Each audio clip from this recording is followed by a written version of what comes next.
Greetings, my name is Carolyn, and my life was forever changed the day my husband, Stephen, left me to care for his ailing parents while he embarked on a 3-year holiday. Little did I know, his return would be nothing more than an attempt to claim his inheritance. What he didn't anticipate, however, was that destiny had other plans, leading to a satisfying and sweet form of revenge. When Stephen and I first met, I believed we shared something profound. Our relationship began after I lost my first husband to cancer, spending 6 years in mourning. It was my friends who encouraged me to try dating again. After some time chatting online, Stephen and I decided to meet in person, and it wasn't long before our dates led to his proposal 3 years later. Stephen made a point of including my daughter, Teresa, in every aspect of our lives. Teresa, who was just 5 when her biological father died, quickly formed a close bond with Stephen. The two became inseparable, and for me, it felt like a dream come true. We envisioned a future filled with grand dreams, raising Teresa, buying our own home, and traveling the world. But 8 years into our marriage, Stephen's parents, Judy and Roy, fell seriously ill, requiring constant care and medical attention. It was then that Stephen approached me with a difficult request. "Carolyn, I need to talk to you about something important," Stephen said, his voice tinged with nervousness. "What is it, Stephen?" I asked, sensing the seriousness in his tone. "You know my parents aren't doing well," he began. "They need a lot of care, and neither one of them can take care of the other."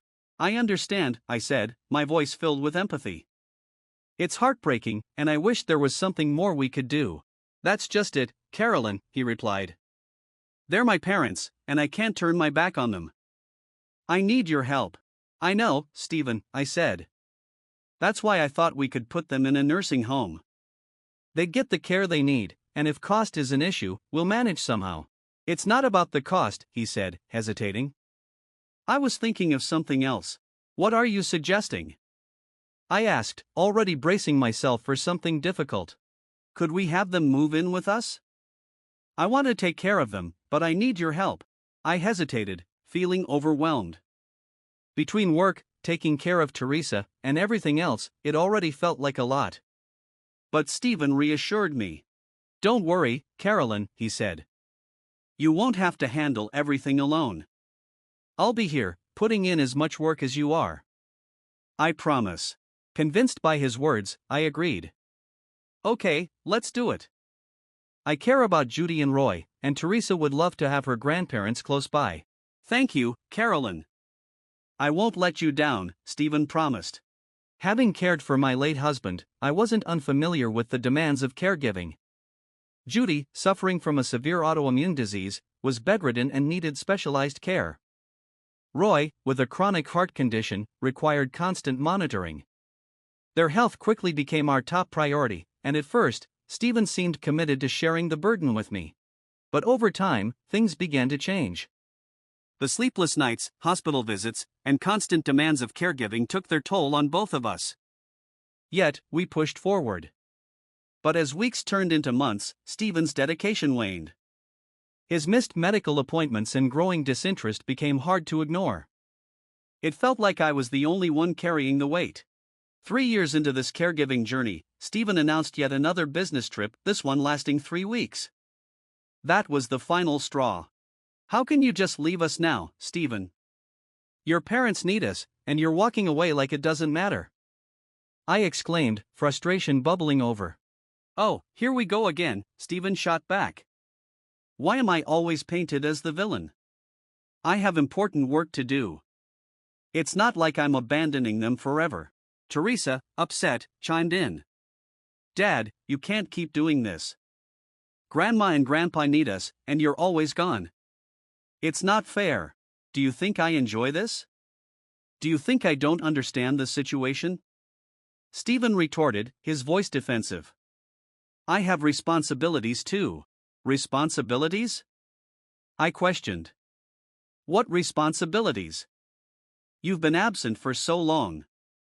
Meanwhile, your parents are getting worse, and you seem to not care. How dare you say that?" "I'm trying to balance everything, my career, our family."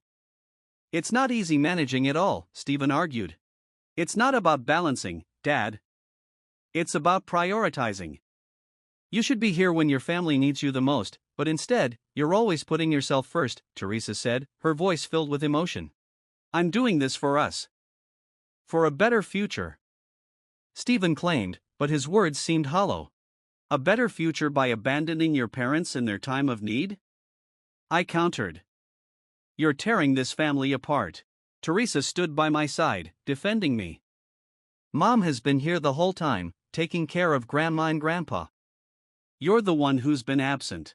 Teresa's right, Stephen. I've done everything I could to care for your parents, I said, my heart heavy. I thought you'd be here with me, but I was wrong. It was then I realized I had been carrying the weight alone for too long. The scales were tipping, and I was no longer going to let him walk away from his responsibilities. I said, my voice thick with sorrow, perhaps I'm tired of always putting others first. Maybe it's time I start prioritizing my own needs for once. It looks like you'll have to manage without me. Stephen's tone grew sharp, and his resolve was clear. Is this it then? You're just walking away from your parents? I asked, disbelief clouding my words. It's time I take a step back and reassess everything, Stephen said firmly. This isn't the life I envisioned for myself. I need space to think. Without another word, Stephen retreated to our bedroom, hastily packing his things. His departure left a deep void, a stark reminder of the growing fractures in our family. Teresa and I sat in silence, watching him go. After Stephen left, guilt washed over me in waves. I wondered if I was the cause of his decision, if somehow my actions had pushed him to this point. Night after night, Teresa and I cried, reaching out to him in hopes of reconciliation, but our efforts were in vain. What was supposed to be a short 3-week trip turned into months, further deepening our sorrow. Judy and Roy, devastated by their son's absence, saw their health decline even more, and my role as their sole caregiver became even more taxing. Hospital visits, managing medications, and keeping up with the household became my new normal. As months turned into a year, I resolved to move past my grief over Stephen's absence. My focus shifted entirely to caring for Judy and Roy, supporting Teresa, and navigating the overwhelming responsibilities that came with it. Though the weight was heavy, I found a surprising strength in the process. In Stephen's absence, I became the pillar of resilience for Judy, Roy, and Teresa. Over time, I grew in my caregiving role, becoming not only their family by marriage, but their primary caregiver and unwavering supporter. Our bond deepened, rooted in my dedication to their well-being. Teresa, despite her youth, proved to be an incredible source of support, offering empathy and comfort that transcended her years. Together, we formed a sanctuary of love amidst the chaos. 3 years after Stephen walked away, driven by his greed, he returned, seeking the inheritance left by his parents. However, he was unaware that things had changed during his absence. Judy and Roy, recognizing my commitment and love, had entrusted me with managing their finances and legal matters. They decided that the estate, originally intended for Stephen, would now go to Teresa and me. It was a profound gesture of trust and gratitude for all I had done, a decision that solidified our family bond and prepared us to face Stephen's return head-on. The journey had transformed us, drawing us closer and solidifying our commitment to one another above all else. I went above and beyond, not just fulfilling their requests but adding my own touch of care and attention, making me feel truly valued in the process. During the countless hours I spent reorganizing their documents and ensuring their comfort, I knew I was doing the right thing. Despite the circumstances, I wasn't inclined to leave Stephen with nothing. I understood the pressure caregiving could place on someone, and I thought it fair to offer him a modest portion of the inheritance as a gesture of goodwill. However, that decision was quickly overturned when the private investigator I had hired uncovered Stephen's actions during his absence. My choice to hire a detective wasn't made lightly. I had grown increasingly suspicious of Stephen's motives long before he left, especially as his disinterest in his parents grew and his excuses mounted. Trusting my instincts, I sought the truth, and what I discovered confirmed my worst fears. I decided to dig deeper. My investigation into our financial dealings uncovered several unexplained transactions made to an unidentified account. When I confronted Stephen about these findings, it sparked one of our most heated arguments. "Stephen, we need to talk," I began, my voice steady but firm. I've noticed some unusual financial transactions. Can you explain them to me? His response came quickly, defensive and sharp. Why are you prying into matters that don't concern you? It's none of your business. His tone raised immediate red flags. These transactions could affect your parents' welfare. It is my business too. Are you hiding something? I pressed, desperate for some transparency. Stephen's frustration boiled over. Stop interrogating me. Can't you just trust me for once? Trust you? I shot back. Your parents are dependent on us. If you're involved in something risky, it's my right to know. It affects all of us. Stephen waved me off. You're making a mountain out of a molehill, Carolyn. You always assume the worst. The tension in the room thickened. Don't you see? Your lack of interest in your parents, these mysterious transactions, they point to something amiss. We should be working together on this, Stephen. I tried to remind him of our shared responsibilities. He didn't budge. There's nothing to discuss, Carolyn. I'm sick of your accusations and meddling. Maybe it's best if I leave, he said, his words hinting at a drastic solution. Leave? I asked, stunned. You'd abandon your family just because you won't clarify something so simple? Is this who you are now? Stephen's patience had clearly run out. I can't stand your constant doubts and suspicion. If you can't trust me, maybe it's better if we part ways, he concluded, his words cutting deeper than any argument before. This confrontation laid bare the extent of Stephen's deceit and his diminishing involvement in his parental duties. His lack of transparency and growing detachment from his family only deepened the divide between us, making it clear that my vigilance was not misplaced.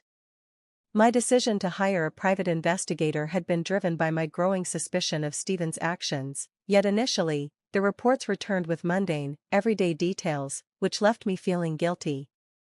I wondered if I had made a rash decision based on unwarranted suspicion. Juggling my caregiving duties, raising my daughter, and dealing with this guilt, I eventually dismissed the investigator. But Stephen's sudden departure, without any explanation or communication, prompted me to rehire him. This time, I instructed the investigator to gather information quietly, keeping it on standby until I felt it was necessary.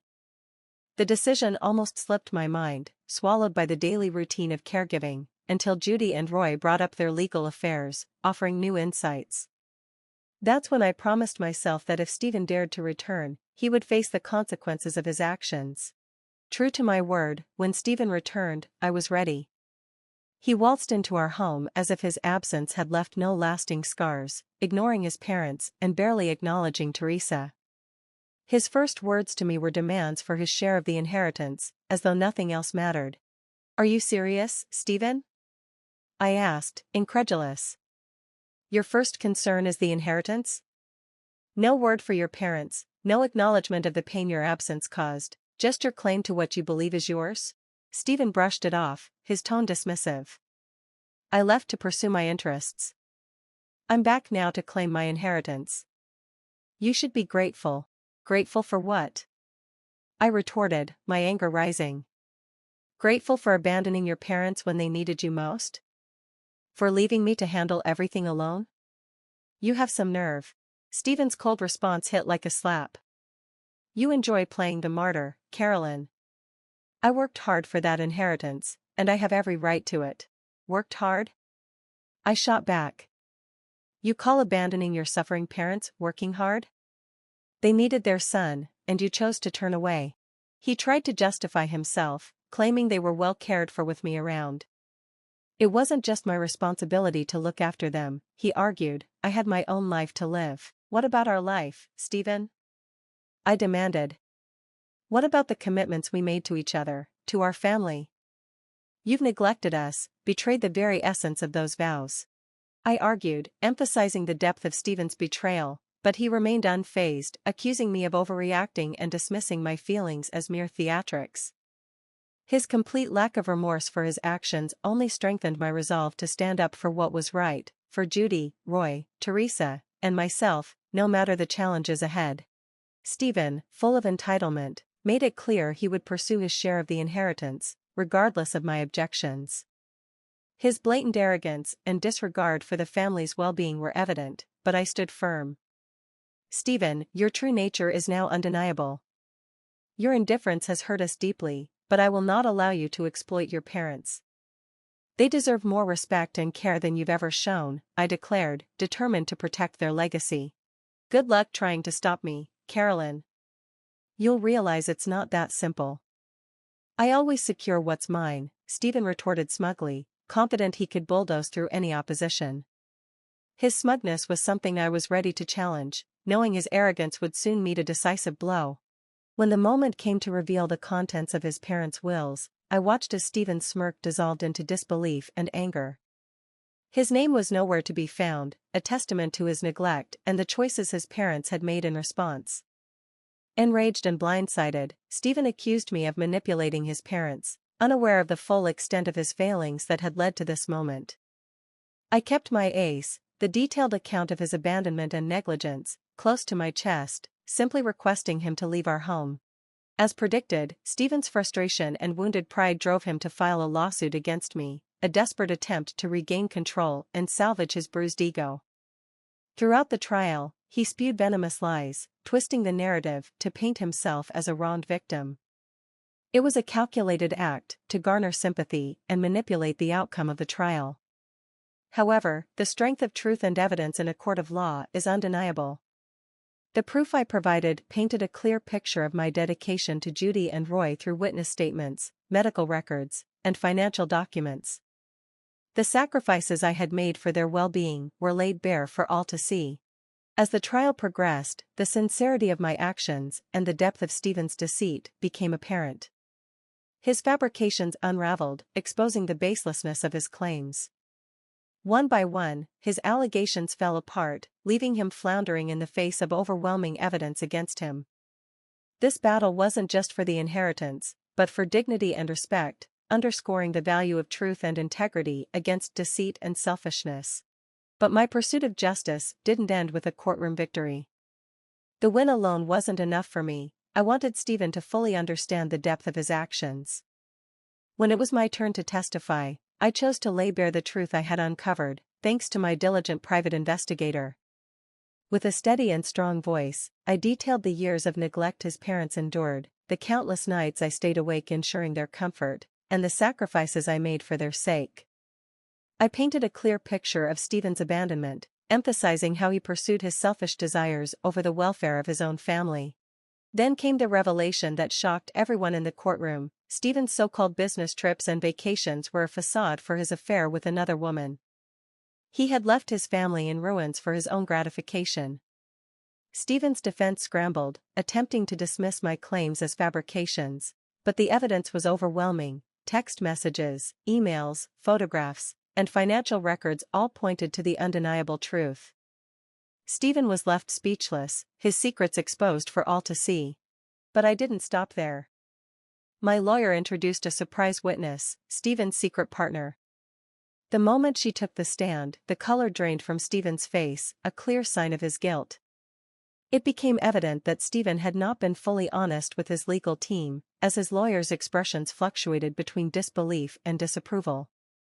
I had learned that Stephen's partner was none other than an ex-girlfriend from before our time together. Upon discovering her identity and her role in Stephen's double life, I reached out to her, and we conspired to keep her involvement a secret until the trial to avoid arousing Stephen's suspicion. She agreed to testify against him, revealing their rekindled romance that had begun 4 years prior, their living arrangement under the pretense of a job transfer, and Stephen's false narrative of an impending inheritance. In a dramatic turn, she confronted Stephen in the courtroom, discarding the ring he had given her and severing ties with him publicly. The entire courtroom was shaken by the revelations, especially Judy and Roy, who were already weakened by their health conditions. They were visibly distraught by the betrayal, engulfed in a mix of disappointment and grief. This unveiling not only condemned Stephen's actions, but also highlighted the consequences of his choices, leaving a lasting impact on all who witnessed it. The truth, stark and unforgiving, had finally come to light, offering a semblance of justice to those wronged by his deceit. Winning the case wasn't enough for me. I felt Stephen needed to truly understand the impact of his actions. So, I stood up in court and shared everything I had learned from my investigator. I talked about the sleepless nights, the sacrifices I made to care for his sick parents. Then I revealed that Stephen had left us for another woman, shattering our family for selfish reasons. Stephen's lawyer tried to deny my claims, but we had solid proof, texts, emails, photos, and more, showing Stephen's true actions. When his affair partner was called as a surprise witness, Stephen was shocked. It seemed he hadn't been completely honest with his lawyer. I discovered the woman was Stephen's ex, and I reached out to her. We agreed she'd stay under the radar until the trial, to avoid suspicion. On the stand, she shared how Stephen had contacted her years ago, saying he missed her. They got back together, and he moved in with her, hiding the fact that he was married and had abandoned his parents. He even lied about expecting a big inheritance from his parents. In court, she confronted Stephen, threw her engagement ring at him, and told him to never contact her again. This revelation deeply affected everyone, especially Judy and Roy, who were already weakened by their illnesses. They felt a mix of disappointment and sadness, seeing the extent of Stephen's betrayal.